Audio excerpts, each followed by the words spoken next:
Andrey, you compiled a book. The title is Histories of Hope in the First Person to the EBRD.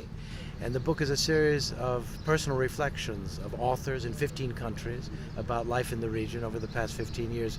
Where did the idea come from? Well, I think it came actually during a lunch discussion with Mr. President of the bank, Jean Lemieux.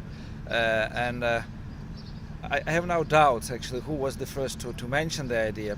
Probably Mr. Lemieux.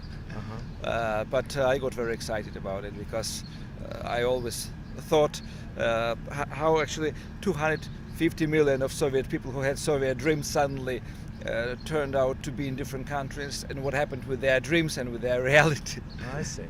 And what would you say the goal was of the volume of the stories? Well, actually to see through eyes of people intellectuals who live in these states, in post-Soviet, post-Yugoslavian states, what they expected from the changes and what happened.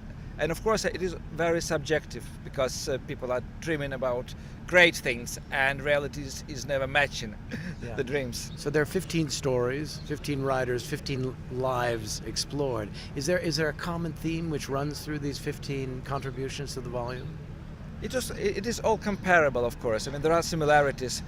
Maybe similarities we can say that all people are dreaming about happiness, and this unites, of course. And some people get more and expect even more and still bitter. Some people didn't dream about much and got something and are completely satisfied. But generally, it's about, I think, evolution of hope. What is your sense of where this country is going in terms of the transition process? Well, the country, I mean, for me, every young country is a child, and it has physical age and mental age, as we say. And the mental age, as well as physical age of Ukraine, is puberty. So, I mean, it's what strikes me that the politicians are still thinking that actions and counter-actions are more important than ideas and counter-ideas. And so we have just to wait, maybe not even to wait until the political generation in this country changes, but just several more years until the age of the country is 21, for example, and the country can take alcohol legally. I see. So you're an optimist then? I am an optimist, yes. Andrey, is there any other purpose or goal that you had in compiling this book? Well, I have an idea in mind. I hope that a project like this can be repeated in 10 years, in 2018. And the readers maybe will be able to get the same authors and to see what they feel now. I would like this book to become a historic document, really, dealing with history of hopes and with dreams of people of 2008 in 15 countries.